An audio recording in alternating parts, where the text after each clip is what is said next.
It really does feel like we are in the state of being drip fed literally anything about what's coming from FromSoft this year, whether it's the Duskbloods, the Elden Ring Tarnished Edition, or even potentially Project FMC, whatever that may be. But we're finally getting a little bit more information as far as release windows, specifically when it comes to the Duskbloods. Leaker Nate the Hate, he is now saying that what he's hearing is that the Duskbloods is probably going to be released sometime later this year, probably the fall. He even goes so far as to say possibly even like an October release is what he kind of speculates based on things that he's heard.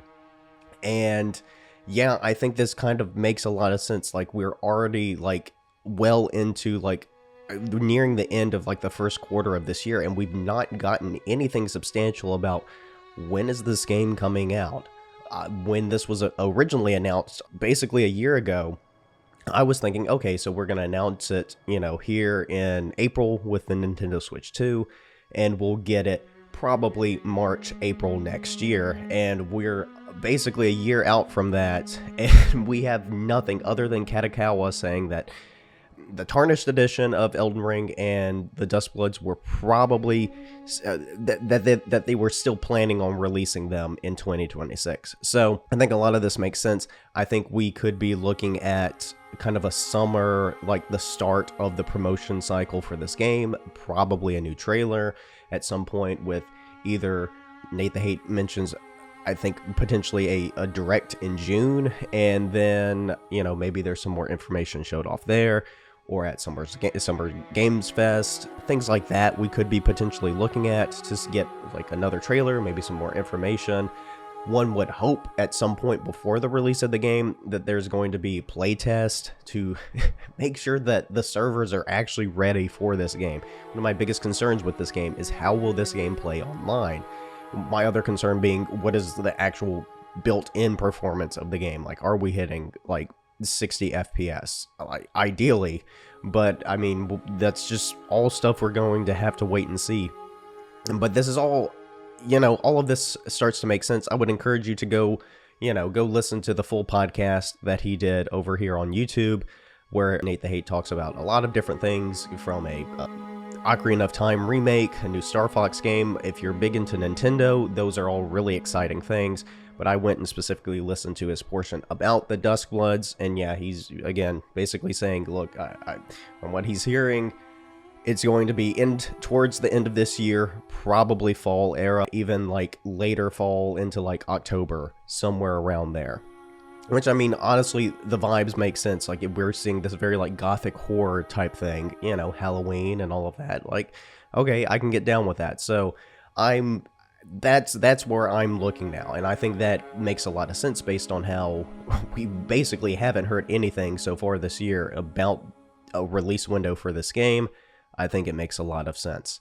Now, the other side of this too is we are now learning new information about Nintendo's upcoming basically price changes to their games, specifically physical and digital. And we already knew that they were going to do this at some point, but it looks like starting in May with Yoshi and the Mysterious Book, they are going to basically be pricing physical editions of the games differently than their digital editions. Now, what does this mean? In a hopeful world, say you have a game that releases for $70, the digital version would be $60.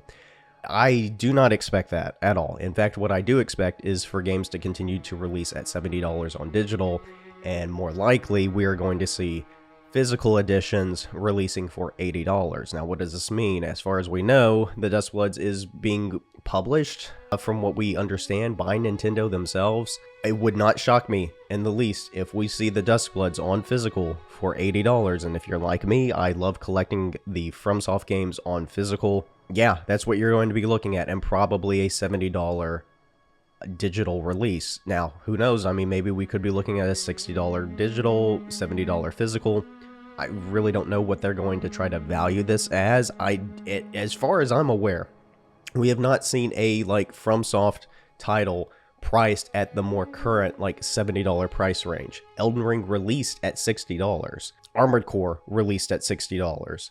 Night Rain released at $40. So I'm. How much does FromSoft have a say in this? How much is Nintendo going to push for that really premium, like high-end, AAA price point?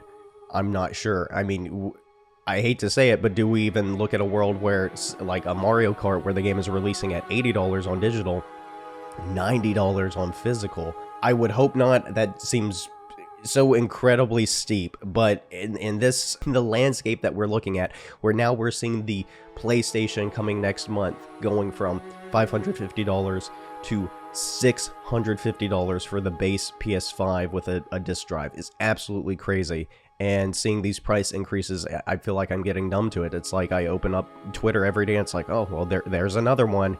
You know, buy your consoles right now. If you were considering buying a Nintendo Switch for the Duskbloods, I hate to encourage panic buying, but genuinely, if you are interested in the Nintendo Switch 2 for this game, buy it now, because I can guarantee you in the next couple months, we will be seeing a $50 to $100 price increase on the Nintendo Switch 2. And it really does suck, but I genuinely think, and there's already been several rumors that this is probably coming, go ahead and get it. If this is a title that you're like, okay, I would love to be able to play, and you're trying to not spend even more money down the line, because I genuinely feel like that price increase is going to come before that game releases.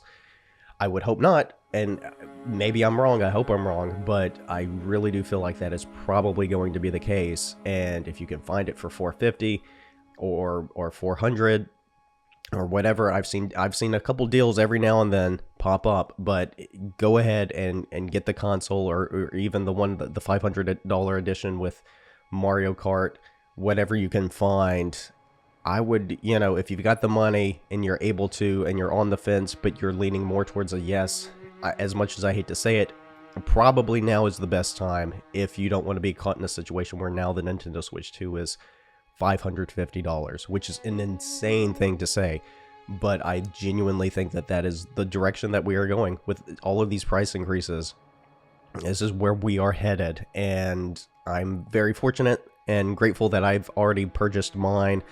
And look, I like Nintendo games as well, so it wasn't like, oh, I'm going to get it for the Duskbloods and it's the only game I'm going to play. There's lots of great games on Nintendo, but unfortunately, I think FromSoft games and FromSoft gamers are kind of a different thing from your general Nintendo gamer, your Zelda, your Smash Bros, your Animal Crossing, Mario, whatever. Those are two very different fandoms, and yeah, there's going to be a lot of people who are FromSoft fans who might not be interested in probably the majority of Nintendo's first-party lineup, and I do think that is unfortunate. Again, I really wish this game was not a Nintendo Switch exclusive for multiple reasons. Exclusivity, performance, all of that. Yeah, I wish it was more widely available, but as far as we know, this will likely remain a Nintendo Switch 2 exclusive. So, again, if you are on the fence and leaning towards a yes on this console, maybe because of this game, or you've just been considering it in general, now is unfortunately probably the best time to do it. And again, I hate encouraging panic buying, but that's really kind of where we're at. So yeah, to kind of like wrap it all up here, we're looking at probably a mid-late fall release of the Duskbloods. I think that just kind of the way that they've been acting around this game, which is basically nothing. We're getting no information about this. I think that makes a lot of sense. And again, I would not be surprised with their new upcoming pricing structure that we see a $70 digital release of this game and an $80 physical release of the Duskbloods. So thank you so much, guys, for watching. It's been really slow with FromSoft stuff lately, which is why I haven't been posting as much. But hopefully, as we head more towards the summer and we start getting more and more information about the Tarnished Edition, the Duskbloods, and who knows, maybe we start hearing some stuff about Project FMC and what that might potentially be. My bets are on another Armored Core game, but we'll just have to wait and see. I'll be here. I'll be talking about it. I'll be making videos on it. So thank you so much, guys. Hit the like button, hit the subscribe button, hit the bell button. Go follow me on TikTok, and I will catch you all in the next video.